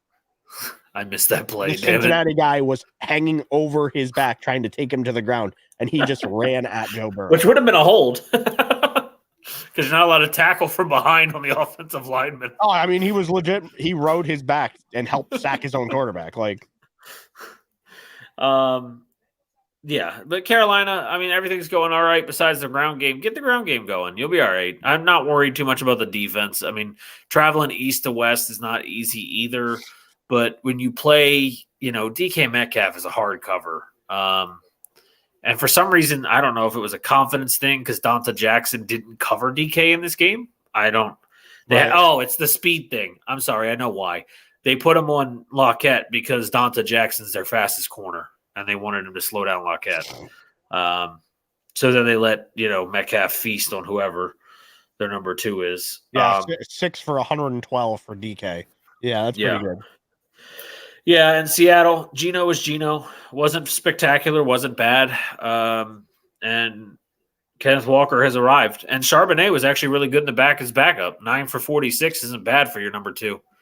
So literally just shy of half of what Kenneth Walker did with half as many touches. So yeah, the Seahawks are all right moving forward. They're not I forget her name, the NFL Network girl who does all the smart, intelligent, breaks down analytics and stats, and that's how she makes her picks. I can't think of her name right now. Cynthia Freeland. Yeah. She picked the Seahawks to win the Super Bowl. They're not going that far, but they're okay. They're going to be all right this year. Yeah, they'll make a rough playoff game for somebody, I'm sure. They play the Giants this week on Monday Night Football. Another game I really don't want to watch. You're not wrong about that one. Especially with no Saquon, most likely. And then, like I said, Carolina hosts the Vikings next Sunday. Also a terrible game to watch. I don't know. This game is just going to piss me off to talk about it, but we got to talk about it. Bears-Chiefs, 41-10. I don't know if I watched enough football in this game. I feel like I watched more cuts to the booth. I was going to say, I think the thing to talk about here is Taylor Swift, right? Look, I know they didn't look like they were distracted, but the fact that you had both players looking up at the booth during the game, I'm like, dude, if you're playing a good team, your focus needs to be on this field. But I'm happy for Kelsey if they're really dating. And I assume Travis Kelce's had some nice catches in his football career. None as nice. What are you going to Bill Belichick me? Yeah. But he's got to get going for the Chiefs, but they didn't miss him in this game with his lack of, 7 catches for 69 yards isn't bad, but they were throwing to everybody. Mahomes is just spreading the ball at this point. Everybody's getting involved. That's like a practice game for Kansas City, right? I think we could take me, you, Boogie, Saif, Tesco, Hit, and a couple other dudes we're friends with, your brother, and we could probably compete with the Bears. We can definitely throw more completions than fucking Justin Fields. You feel bad for Chiefs fans? Look, I will say this. The owner better start spreading some wealth. They saw a 3 times increase today alone in Travis Kelce jersey sales on the Kansas City Chiefs website. I'm like, all the Swifties have come to play. Now the Chiefs have more fans. Yeah. Which you don't need when you already have a Super Bowl winning team because you already get the bandwagon fans, and now you got the Swiftie fans. I'm like, it's going to get out of hand. Just wait till that breakup album, though. Come on now. That's what I said. I can't wait. I was putting the song together yesterday during the game, and I don't remember what I said, but I was like, it was like a song about how he prefers Mahomes' curly hair to her straight blonde hair, and I was like, I can't wait to hear this album. That's amazing. But Mahomes got banged up in this game. I think he's okay. He did play the rest until they took him out. He played through it, but again, not an injury you want to see. Rolled onto, right? Like the ankle again, which we've seen multiple times with him. So you don't want to see that, especially against a team where you probably could have just played Blaine Gabbert and won the game. But Pacheco, Clyde Edwards-Helaire even feasted. How bad the the Bears are, sorry. Clyde Edwards-Helaire gets a touchdown. That's how bad the Bears are. Yeah, that's rough. I mean, Oh, I did not know she was a Pennsylvania girl. It's her mess. and apparently they snuck her in and out using a popcorn machine box, That's interesting. like a metal bin. Like they put her in and then wheeled her out so nobody would see her. I love that Andy Reid at the end of his press conference goes, "I set them up." It's like, sure you did, dude. He was enjoying his burger somewhere. He saw her. He's like, Kels, come riz it. No, the Chiefs, there's not much to talk about. The Chiefs did Chiefs things. They played great defense, which isn't normal, but this year it is. And their offense is freaking elite as elite can get. They have the youngest defense in the NFL. Yep. And they're playing at an elite level. And which is huge. It could be a problem late because young teams late in the season start to show their inexperience. But right now, it is fast. It is exciting to watch. Chris Jones is just having a good time playing football again. It's pretty entertaining.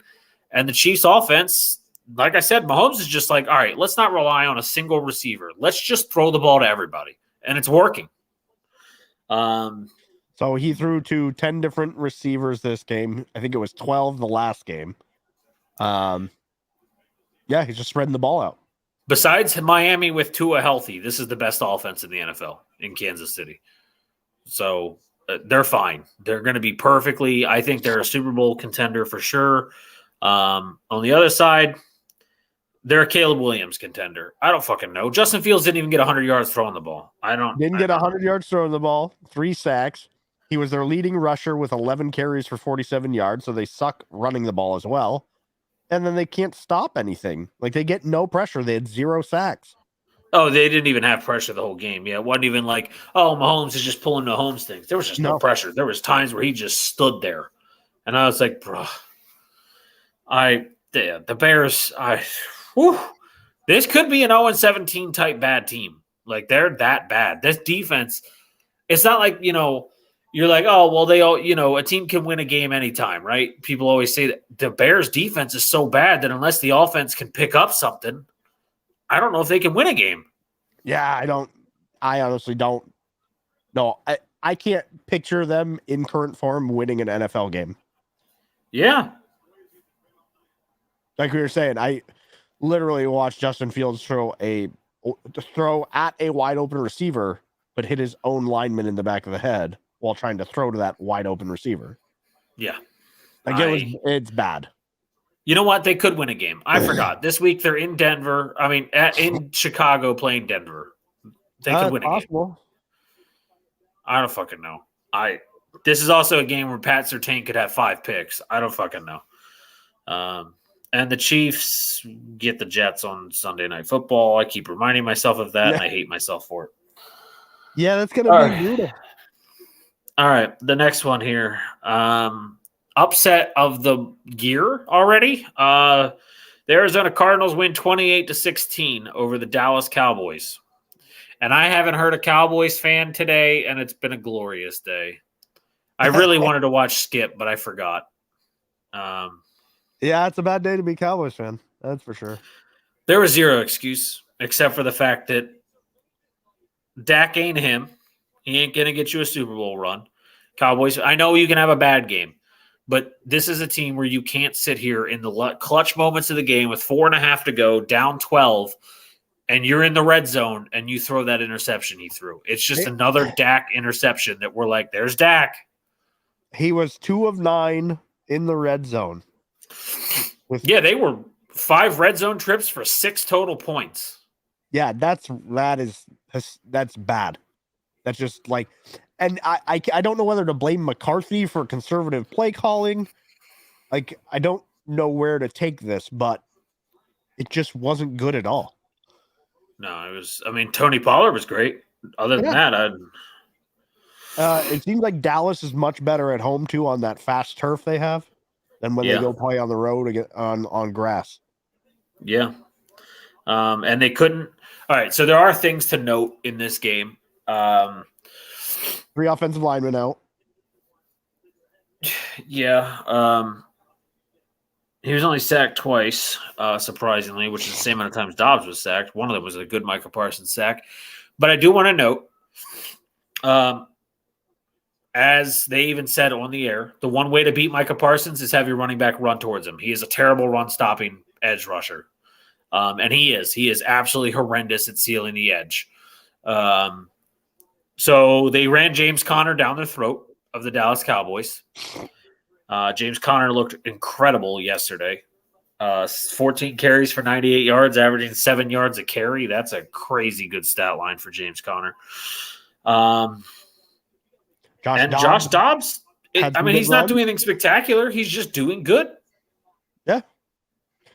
And I don't know if anyone follows him. He's hilarious, by the way. He is absolutely hilarious on social media. But Micah Parsons this week, during the week, did his podcast that he does, and he goes, "Oh, I'm coming for Josh. Josh Dobbs is going to see nightmares of me." So this morning on fucking TikTok, Josh Dobbs makes a video of him just dodging a bunch of darts and stuff and goes, "Whew, I feel safe."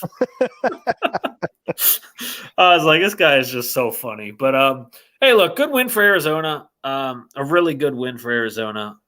I was rooting for them the whole game. I was yelling at them when they made mistakes. We were doing the same thing. We were texting back and forth. I mean, I was doing the same exact thing. I was like, dude, they're really gonna pull this off. Like, I was like, there's no shot they win this game. I started to expect to see flags to come down for it, like just to give Dallas chances. I honestly thought the refs were being like, all right, we got to get them back in this game. It was just the play for Rondale Moore out of the backfield. Like, that was a hell of a play call. Yep. As I said to you, a defensive coordinator, their head coach is now was the defensive coordinator of the Eagles, so a guy that knows the Cowboys well, and he did a good job with this game. On the other side, Dallas has to figure out something, because Dak is not going to get you a Super Bowl. They keep going Super Bowl run, Super Bowl run, Super Bowl run.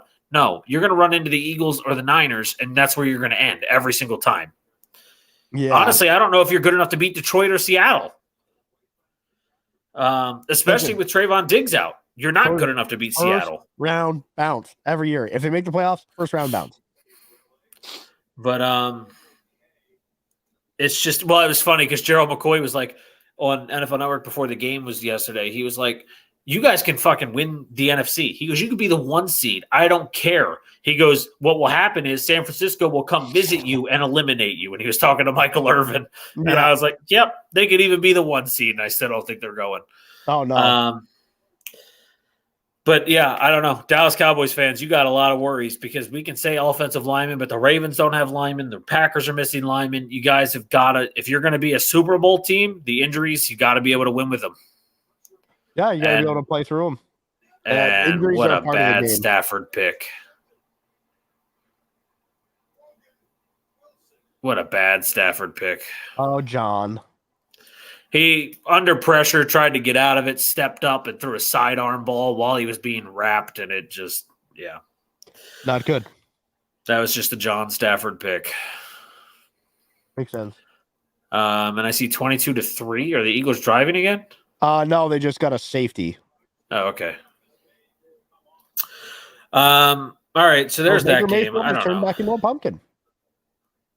I said yesterday that he's either going to show that he's finally got a team that he believes in and can play with, or he's going to face a good defense up front and struggle. So, all right, Dallas has to rebound with the Patriots next week. It's not an easy rebound. The Cardinals are rolling high just to roll into San Jose, and looks like that bounced. interception's coming back. The ball hit the ground. Oh, did it? Yeah, it moved when he hit the ground. Maybe. To me, it looks like it did. So yeah, it's hard to tell. We'll see how that review goes. That's really rough to actually. I couldn't tell. All right, all we have left is Sunday Night Football. Oh, what a rough game to watch. I will be 100% honest. You're going to have to be honest with everyone and tell them what happened in the second half. Halftime, I turned it off. I had no interest anymore. Well, I think the biggest thing of note is that Jimmy G has a concussion. Oh, does he? Yes, and apparently he played through it all of last night.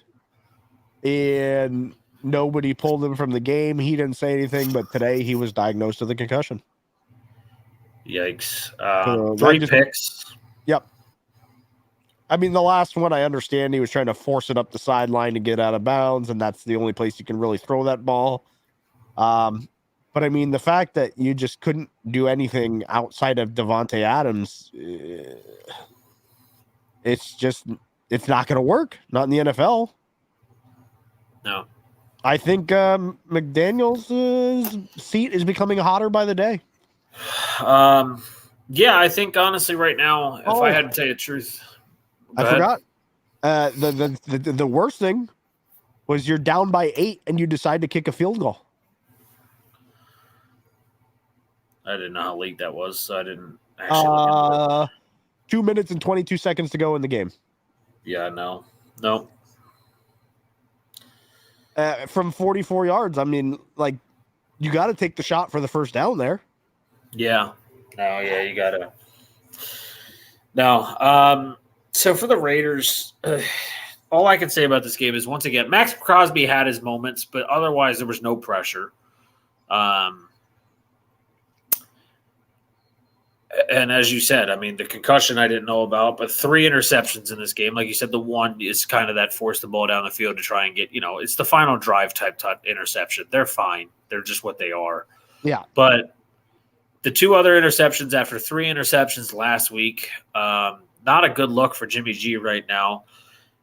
And Davante Adams can't be your only thing. You start putting Mayer in the offense. Stop Austin Hooper being your number 1 tight end is not working. Start putting the guy you drafted in the second round into the offense and see what happens, and get Hunter Renfrow going. He's only caught 2 balls this season. Get him into the game. Just start doing things with this offense. Otherwise, like you said, that seat's going to get real hot. The only coach I can say has a hotter seat right now is probably Brandon Staley. Sorry. Brandon Staley's probably the only fucking coach right now. I'm going to wait for you to get this name right. Probably the only coach with a hotter seat. I mean, maybe Eberflus in Chicago. Maybe. I don't know. And Ron Rivera if the Commanders collapse. But if they stay how they are, I think he's just going to retire. Yeah. Yeah. I think Rivera, like, he's going to move into a different position. Yeah. He knows that they want Bieniemy as the head coach. Everyone knows that around here now. And I know his numbers weren't terrible, but I got to flip to the other side here. Kenny Pickett, a lot of these throws just look like a quarterback that has no idea how to play the NFL. He makes some good throws. I'll give him credit. He has those moments where I'm like, yeah, you can see this guy being okay. But then the flip side, the bad is really bad. Like the good, bad, and ugly, and the bad is bad. Well, and then you have that, and then Najee Harris is just. I don't know if I was texting you or my buddy Mike about it last night, but Jaylen Warren has so much pop through that line. There's so much burst and energy when Jaylen Warren touches the ball. And then they hand it to Najee, and it looks like Jerome Bettis' final year of his career. He just stumbles through. And I'm like, stop running him. Just give it to Jaylen. Flip the role. It looks like Zeke taking carries from Pollard last year is what it feels like to me. And I'm like, just let Jaylen Warren take the fucking ball. He's got incredibly slow feet now. Like, it's so ridiculous. Yeah.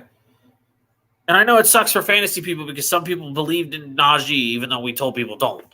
And some people believed in him and took him early and took him in the first 5 rounds. And he's not it. Just Jaylen Warren needs to be their guy moving forward. I know they won this game, but beating the Raiders right now, the way the Raiders look, is not an achievement. No. The Steelers, though, from 2-1, they go play, I don't know, Houston next week, and what'll be an intriguing matchup. And the Raiders get the Chargers next week. Chargers better win that game. Yeah.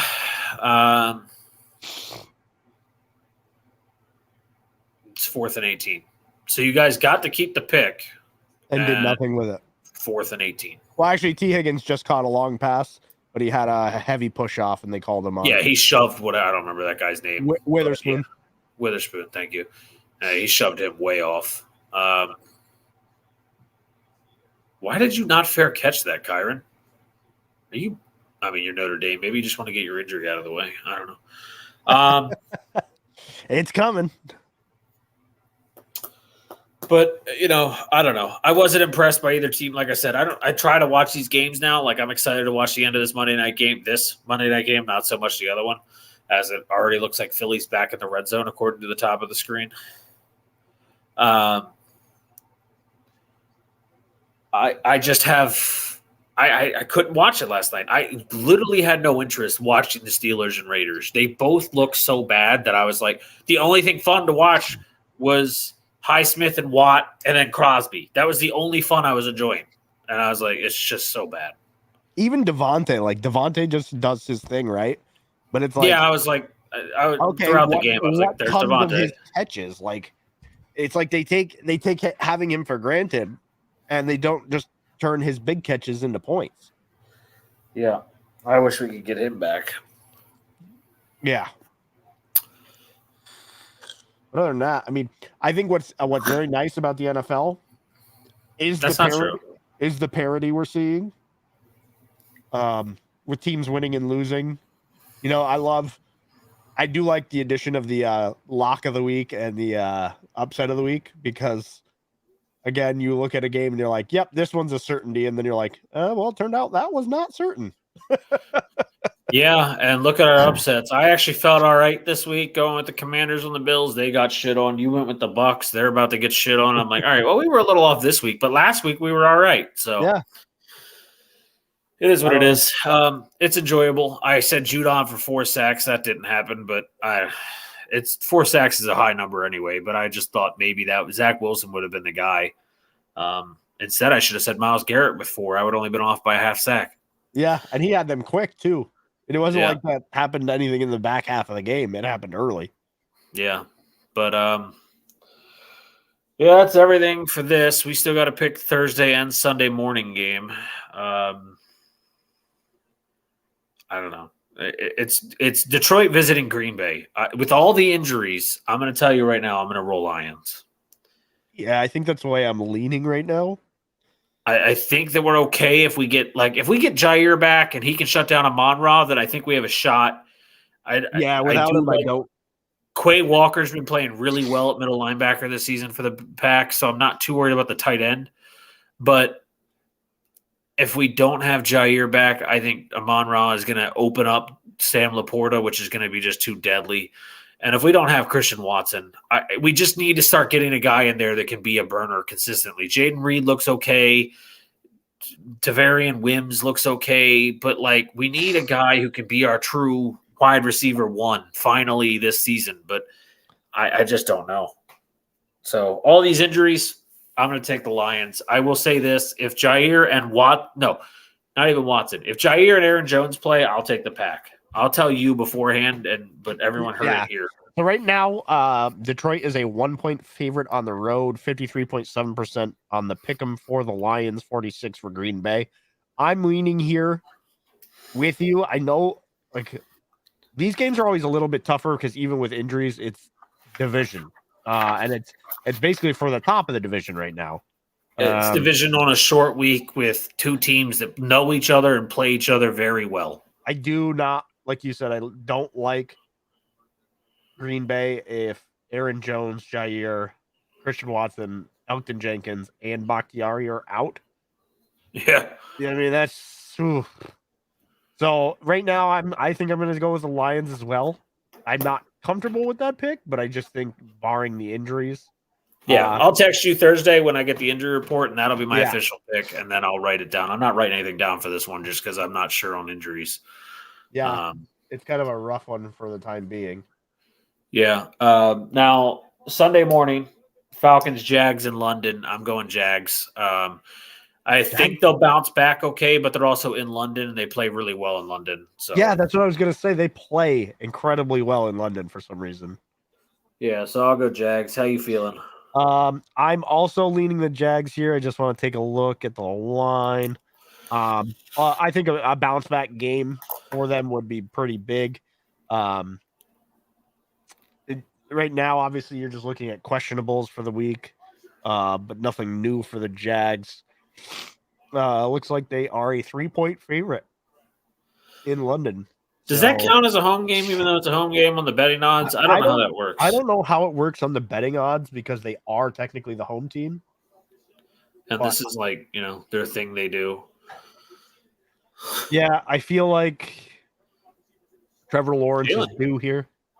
Ooh, Jalen Hurts is not having a good game. No, he's not. DeAndre Swift's having another great game. Yep. Oh, Jesus Christ. Baker only has 87 yards passing.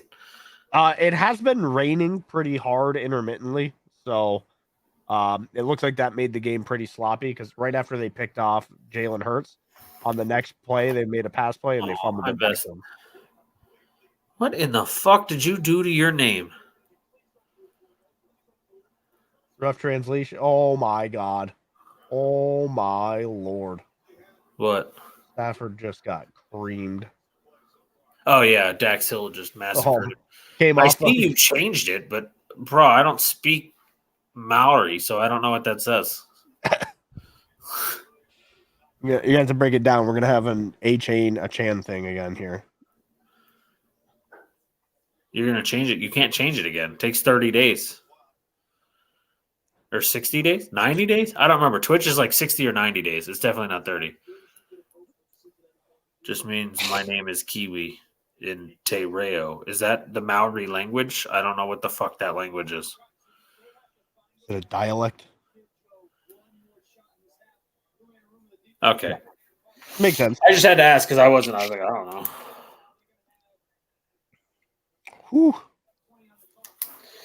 I got a fantasy game right now in the Strikeout Beer Superflex League.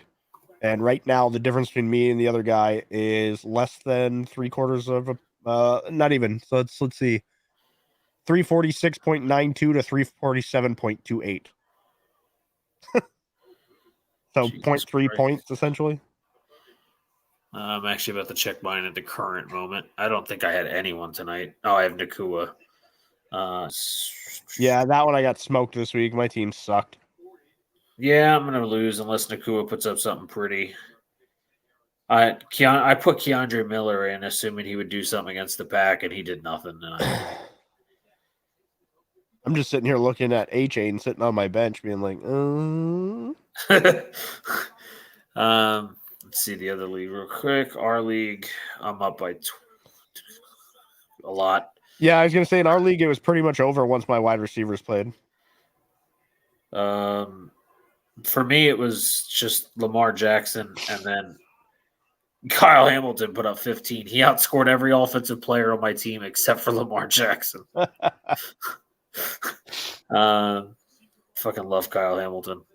Yeah, Keenan Allen had 50.27 points this week in our league. Christ. And I had him and Tyreek.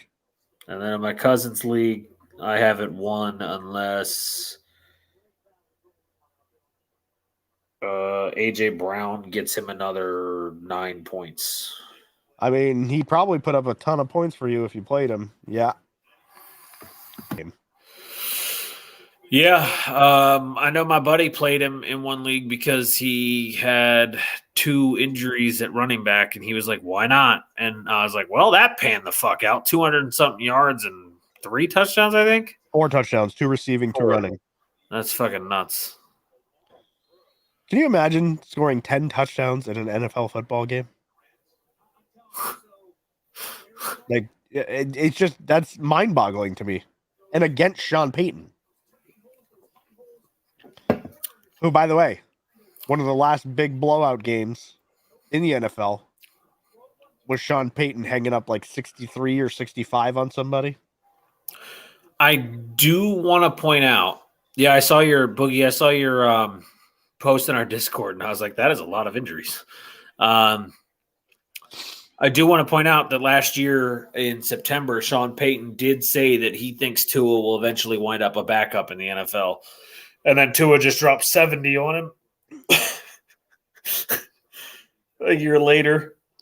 Tua's like, yeah, I'm fine. Thanks. Players keep receipts, bro. Thanks for asking.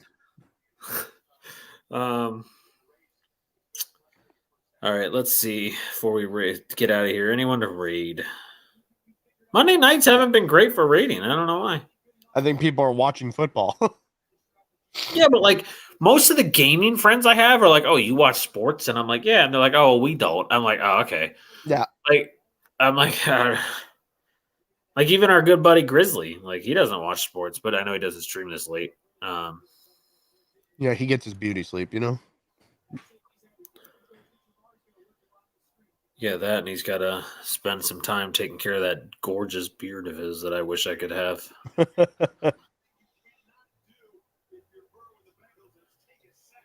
All right. Burrow took a sec. What do you know? All right, I guess I got someone. If you have anyone, I can switch it. But No, you're good. yeah, I got Colin Coffee. He's a friend of Chewy. He's playing DVD, so it's all goods. If you have different, oh yeah, it is. Duh. But it's just like we always talk about it when we go to raid on Sunday morning after we get off, and we're like, "Is there anyone to raid?" And we're like, "No, not really," because football's on. Like, no one's right. But like, I know at the same time, our friends like Chewy and Grizzly aren't watching football; they're just doing other things. Right. Mike doesn't watch football. Like, raid Kyle on. I don't know how to spell it. Oh, it's just straight up Kyle on Coffee. Okay. Makes sense. Kiwi, as I said, as I got off earlier when I was playing with you,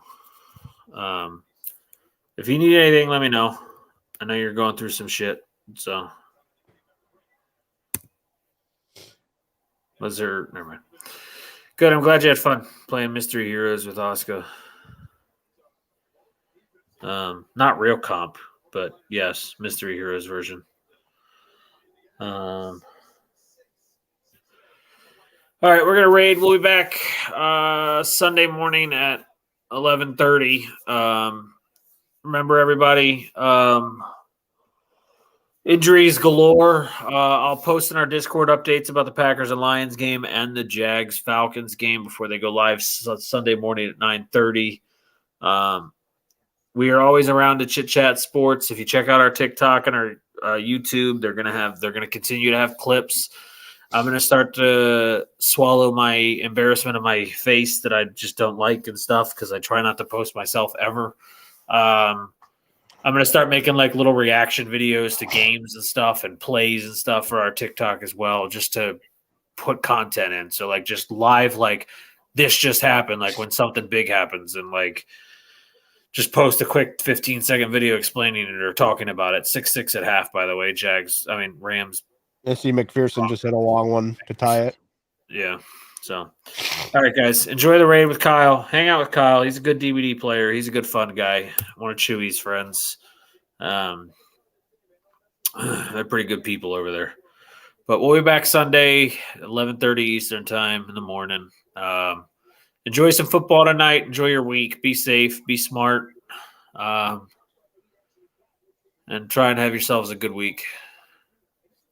Yeah. We'll talk about some football, like you said, in the core before Thursday, and then we'll see you guys Sunday.